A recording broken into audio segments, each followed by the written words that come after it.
keeping me awake. This is a big time of year for laptops, tablets and general multifunction devices for release as kids go back to school or university. A new shiny laptop or more popular hybrid can make all the difference in these vital years. Step forward Microsoft and its gradual penetration into this market as a hardware vendor. Its new for 2018 Surface Go has a name that matches the Pro model it gained Apple's attention with after a couple of failed starts. Now the Chromebook, Samsung and iPad market is its very next target. Now from the off, this is not a high-performing slimline device like the Pro models, instead being a much cheaper and more all-round device perfect for the high school or uni generation that caters to all needs without breaking mum and dad's bank balance. Pricing first, and it comes in two models that look identical with the same specification we will cover shortly. £379.99 and £509.99 respectively. Who really cares about that pence? Anyway, the main change is the cheaper model here sports 4GB of DDR3L at 1862MHz and a cheaper, smaller 64GB eMMC storage. Now the £130 more expensive model sports 2 times this amount with 8GB of the same DDR3L and a larger 128GB full SSD, which will improve the hybrid for both storage and multitasking. Not that the base model here is bad for that, as it can multitask well enough with browser, Excel and PowerPoint open. This will quickly bog down though if you push beyond 3 or 4 big apps at once. Now both models also sport a micro SD slot at the back, which will help expand the small storage space they come with. The 64GB model here has a 56GB of real space once Windows has taken its seat though.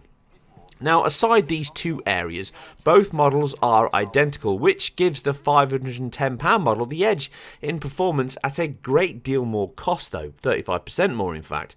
Now in addition to this is the excellent cover style keyboard that magnetically connects with ease and folds over to protect the screen when not in use.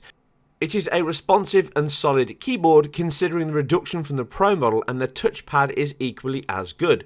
The dual fold modes to it allow it to fold to the screen, and combined with a fully flexible stand at the back means you can position this on the table, your lap or bench as required.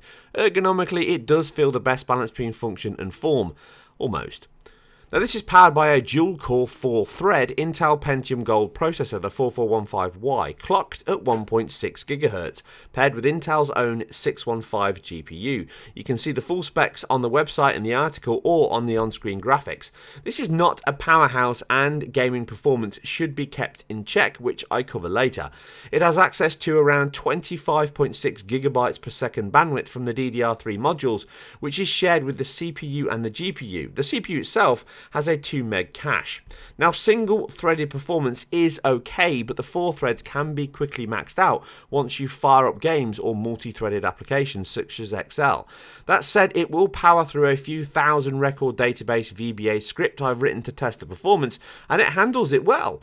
Certainly not up to the level of a half decent desktop or ThinkPad, but for sure, but within 10 seconds or so, it's not really an issue for day-to-day users, and certainly for the student target this is aimed at. Simpler functions such as index match or VLOOKUP can quickly calculate in real time with no disruption to your workflow. Again, remember how many applications you have open, as filling the RAM, that 4GB here, will result in page swapping with the flash storage or the SSD, which you will need to keep in mind. Now the Pixel Sense touchscreen is good quality with great contrast, and blacks hold up well on documents and movies. It can handle 4K 60 streams from YouTube, which looks very good with its 3:2 ratio, sporting an 18:1200 native resolution at 60Hz, makes it perfect for streaming HD movies or TV. The biggest downside is the huge bezels, which reduce the overall viewing space. I think a 13.5-inch screen and a much thinner bezel would really help, although you do grow accustomed to it. That and the incredibly glossy, shiny screen, which makes it really hard to see outside, which is a common trait for all phones and tablets, and I really don't know why somebody doesn't work out that a matte finish and less gloss is a much better design both in and outside, but hey, I don't make these devices. The touchscreen is responsive, with the flip-out stand making it a great option to save time on clicking or swiping pages when on more casual apps. You can add a wireless mouse and stylus pen to the device if you wish, for again some extra cost. The USB-C connector does reduce the ease of plugging new devices in. The two cameras, 5 megapixel front and 8 megapixel rear, allow videos to be taken at 1080p or likely Skype chats. The CPU and GPU enable it to run semi-3D applications with ease, and on the whole, it can run many desktop work applications quite well. Do you also type with another keyboard layout? No. No. Now, let's get you connected to a network.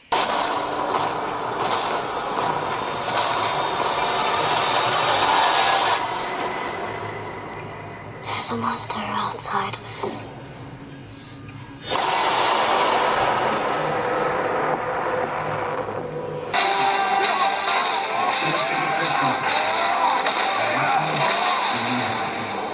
Kratos was not the only one in exile for the past few years.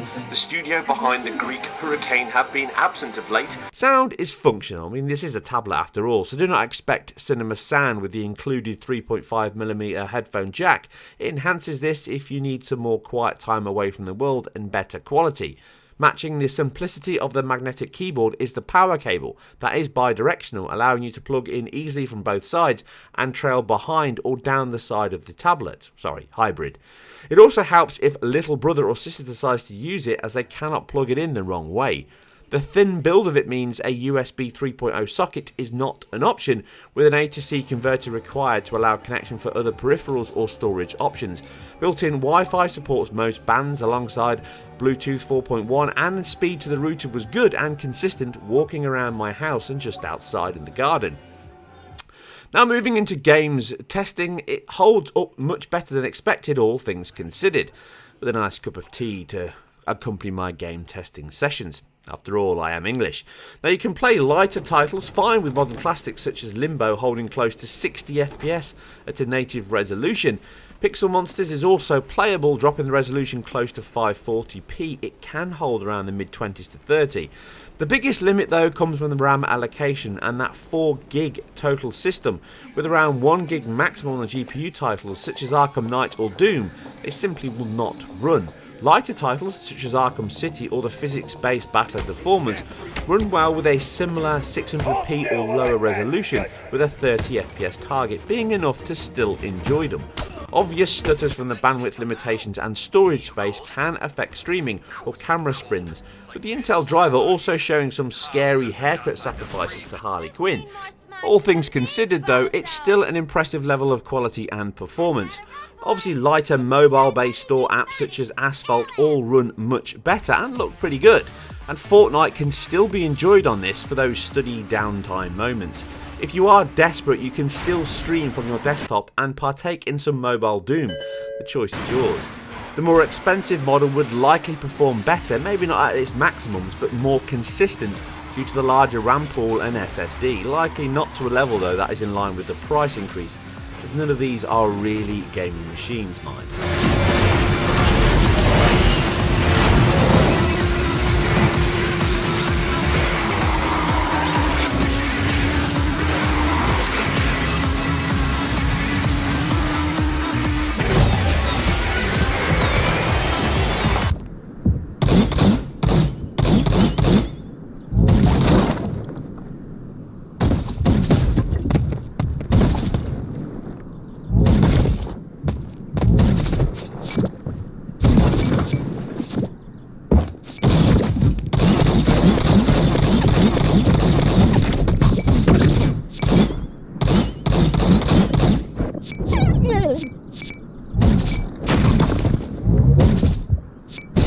As a mixture of laptop functionality and the versatility of a tablet, Microsoft have come as close as ever to achieving that balance.